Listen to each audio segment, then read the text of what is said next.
kalau saya boleh tahu Mas, kalau buat omset Mas sebelum pandemi itu tembus berapa puluh juta sih Mas? Tembus antara 3 sampai 5 Mas per hari. 3 sampai 5 juta Per hari.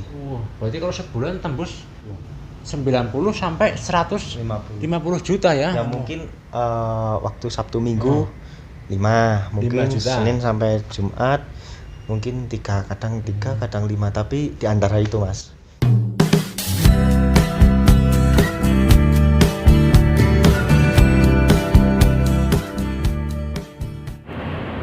Oke teman-teman, ini kita akan mereview lagi. Ini ada dapur cilik nih, aneka jajanan dan minuman kekinian. Nah itu kalau ke arah sana ya itu ya, menuju arah kota tuh ya, alun-alun Wonosobo tuh, dekat sama Taman Makam Pahlawan gitu tuh.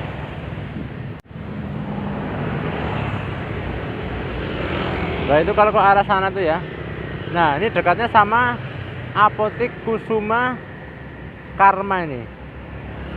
Tepatnya di sana ada Terminal Mendolo. Oke teman-teman, ini buat lokasinya ini ya. Lokasi dapur cilik nih. Wow.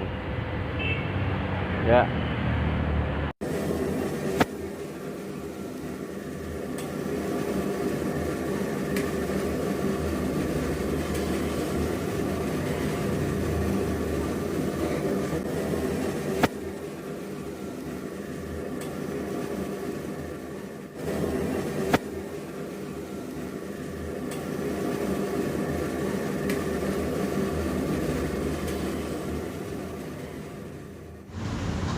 Oke teman-teman, ini kita akan melihat cara membuat minuman kekinian.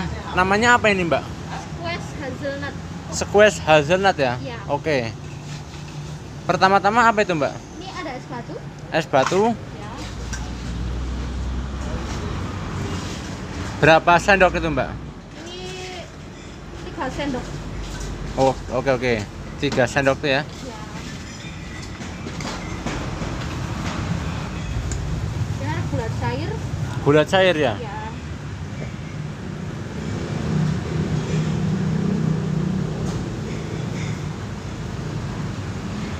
Berapa itu Mbak takarannya Mbak? Itu 30 mili. 30 ml itu ya? Ya. Itu pakai apa itu? Kalau ini sirup, Sirup apa? namanya Denali. Oh iya, sirup Denali itu ya? Rasanya hazelnut. Hazelnut. Berapa sih Mbak untuk takarannya? Ini sama 30 mili. 30 ml? Iya. Oke.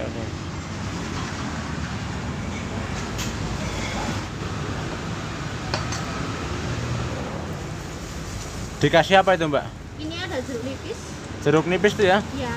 1 biji itu ya? Ya, 1 biji. Oke teman-teman nih. Ya teman-teman dikasih jeruk nipis biar agak kecut dikit. Kasih soda. Dikasih soda tuh ya? Ya.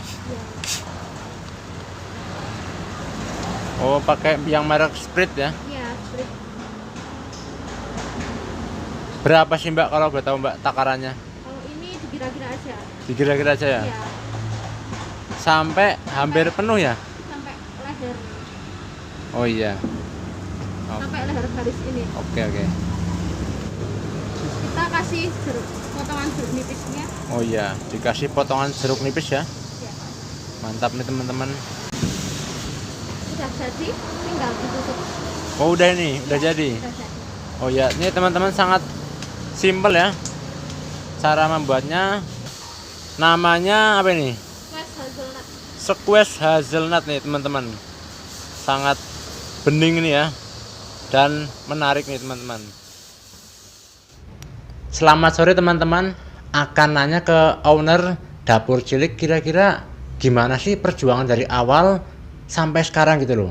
Sampai udah punya cabang Mas ya? Ya, benar. Oke. Cabang. Ya, Mas, selamat sore. Dan Mas siapa ini, Mas? Dari Dimas. Mas Dimas. Dimas. Oke. Kalau boleh tahu Mas, sampean tuh dari mana sih Mas aslinya gitu loh?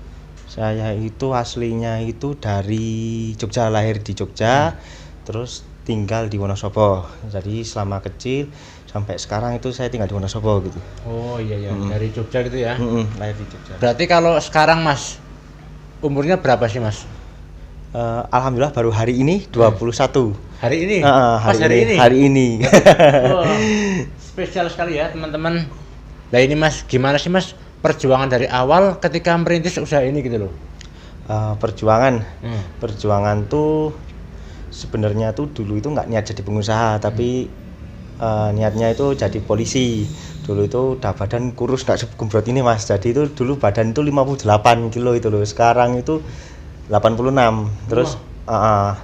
Terus gara-gara mataku minus, harus dioperasi, dilasik, tapi nggak dilasik. Terus gara-gara mungkin emang jalannya harus jadi ini ya, buat jualan ini ya.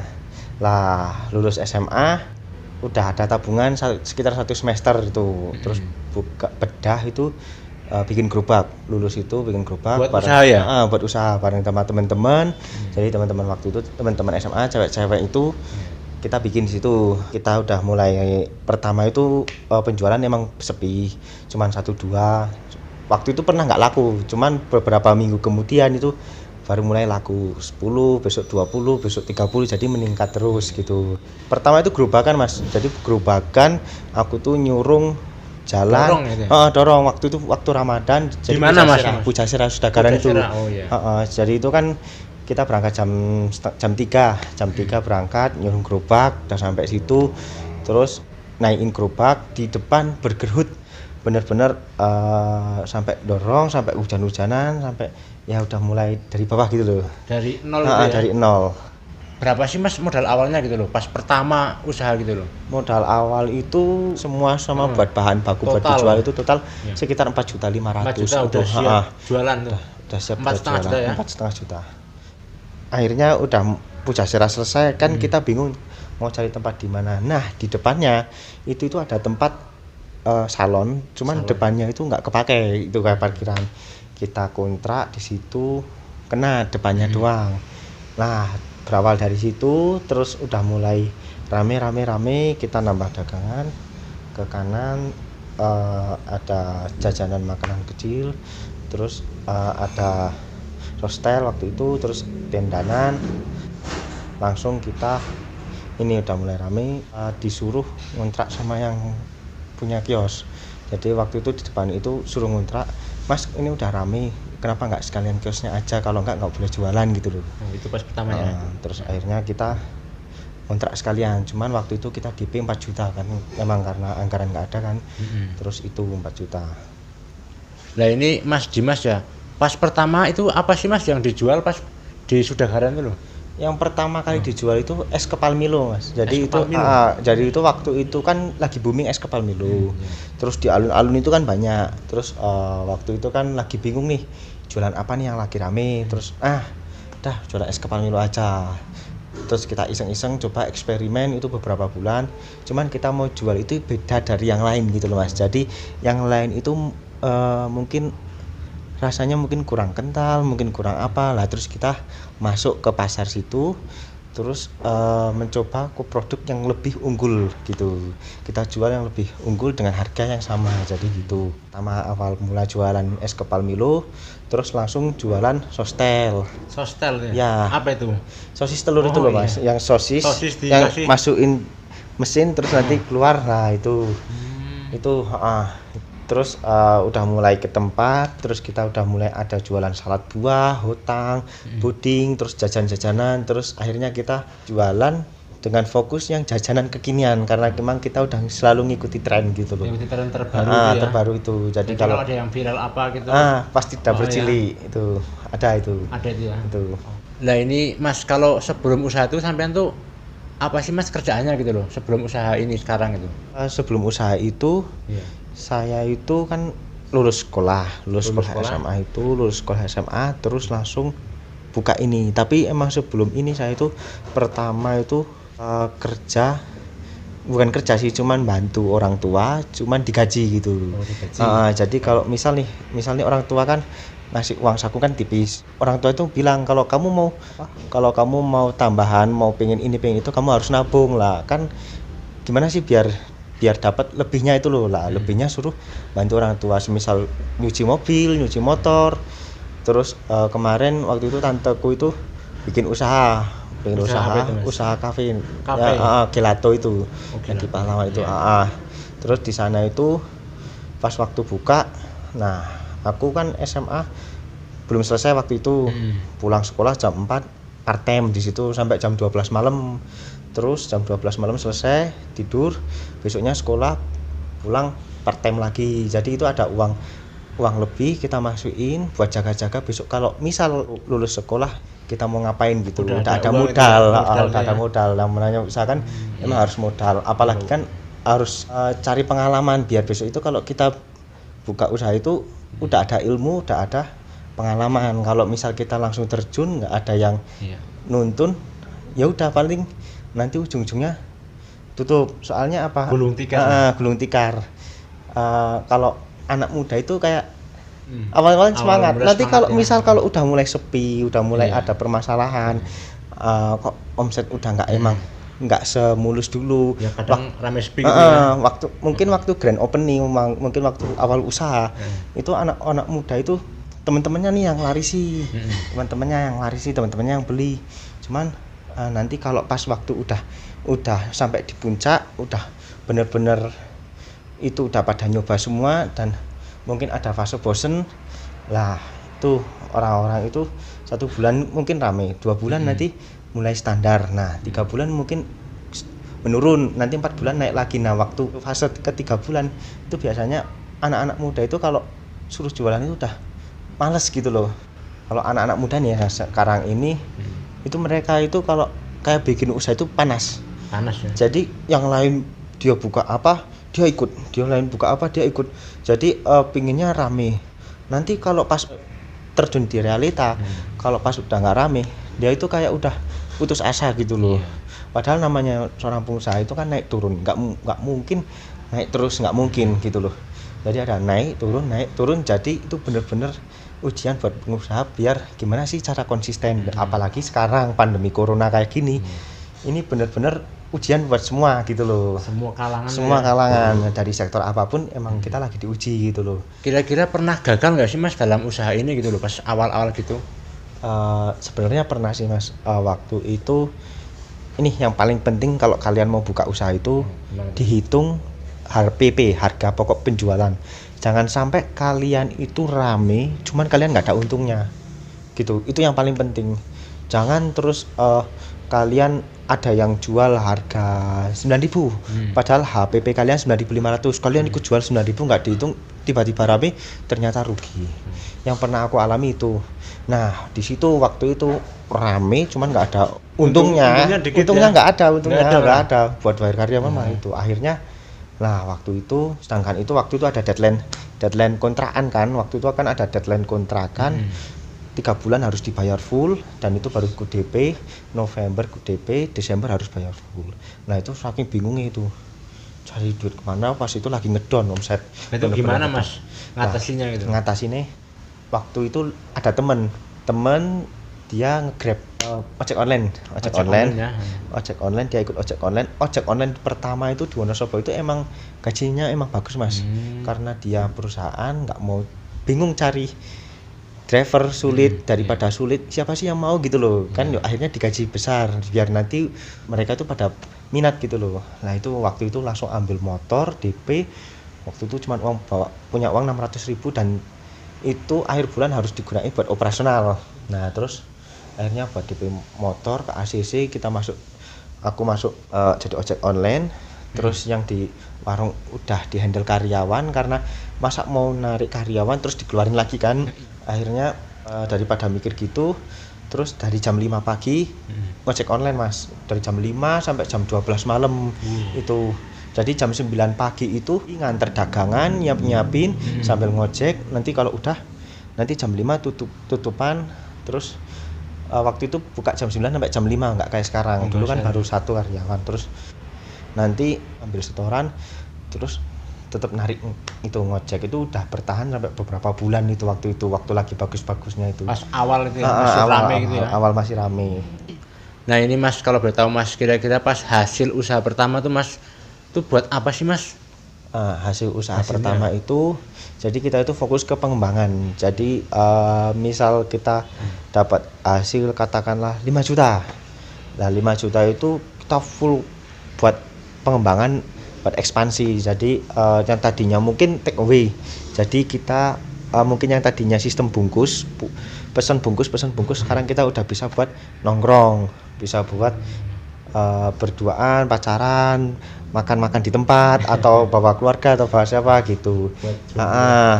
Yang tadinya akses parkir sulit, sekarang udah bisa akses parkirnya enak. Udah lebar luas ya. Yang tadinya nggak kelihatan, sekarang jadi kelihatan gitu. Jadi kita buat fokus ke ekspansi, pengembangan. Cuman kemarin karena pandemi ini, kita sementara yang di CRA tutup.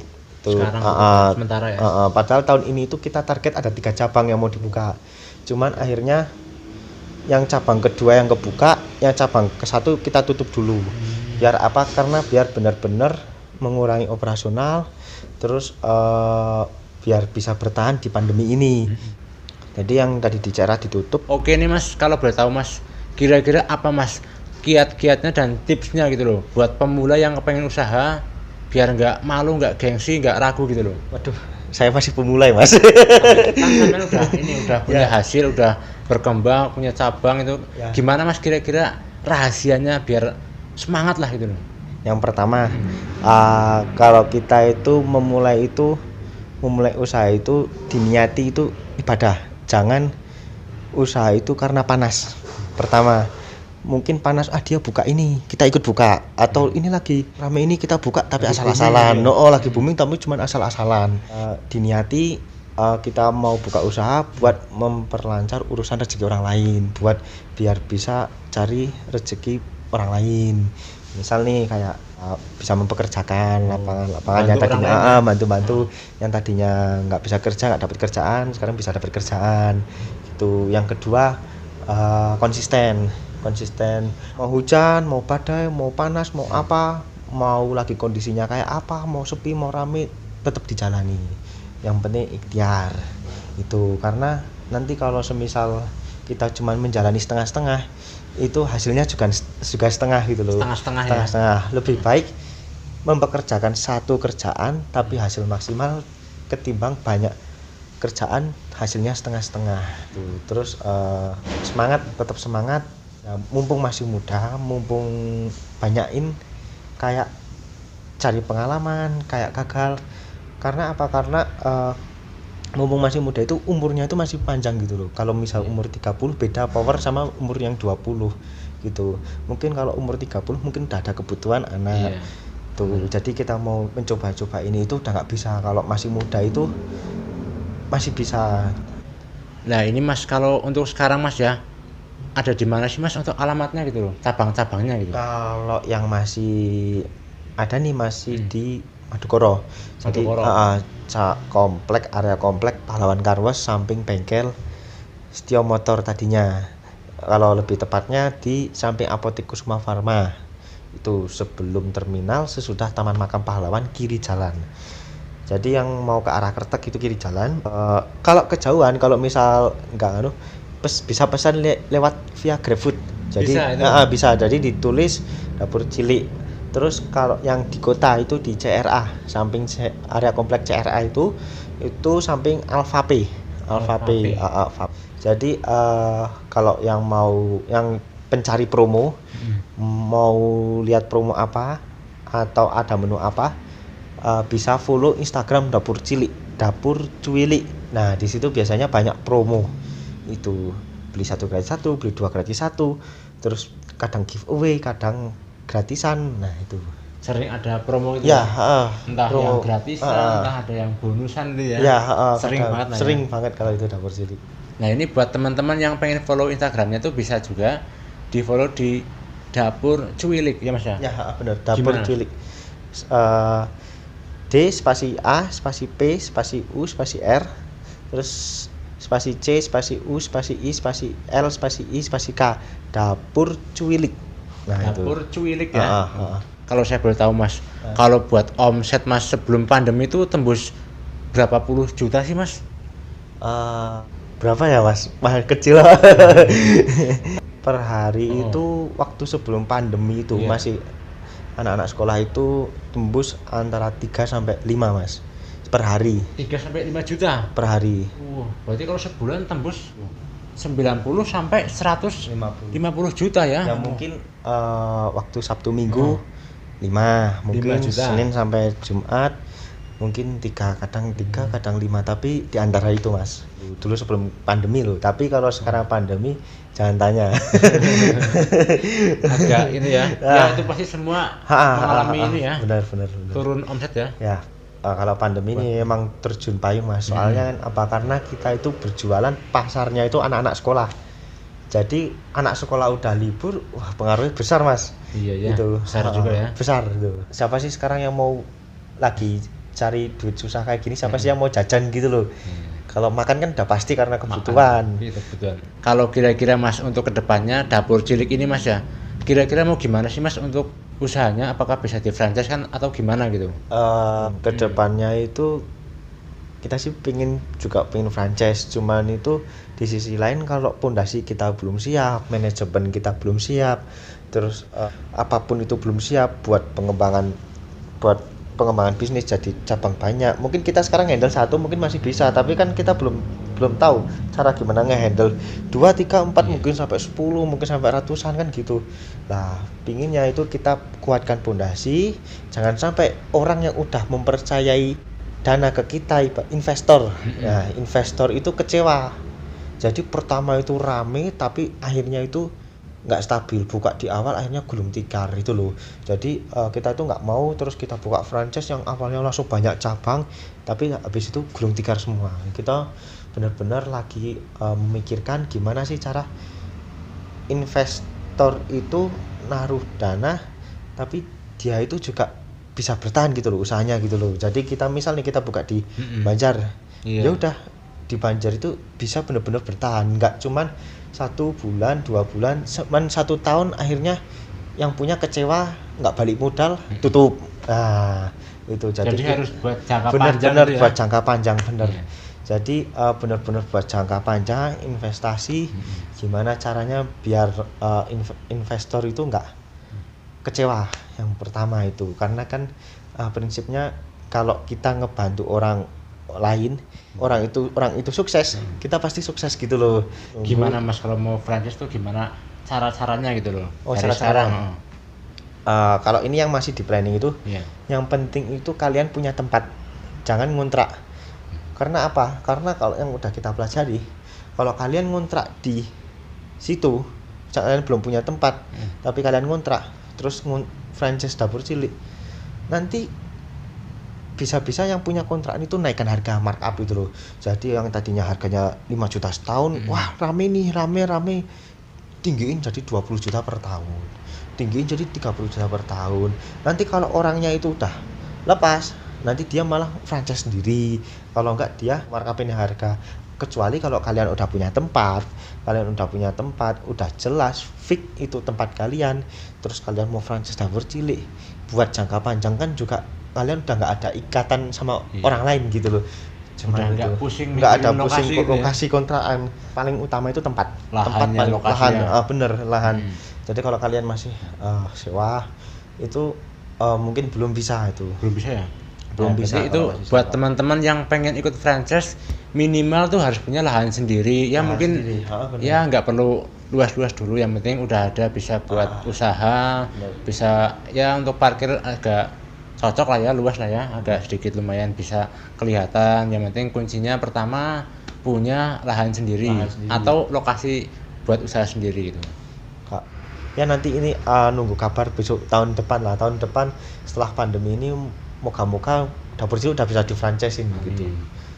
Ya oke, terima kasih Mas Dimas ya. Siap. Semoga lancar usahanya, berkah dan sama-sama, juga Mas. Jadi ladang penghasilannya. Amin. Nah buat teman-teman yang mau mampir juga silahkan disamperin, dicobain nih kulinernya ya, jajanan kekinian, dan semoga ini jadi inspirasi buat teman-teman semua agar semangat dalam menjadi seorang pengusaha gitu loh.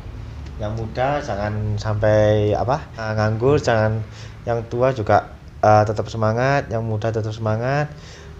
Jangan sampai masa mudamu itu dihabiskan buat hal-hal yang nggak berguna gitu loh. Tuh pesanku itu cuman terakhir. Oke, semoga bermanfaat, sampai ketemu lagi.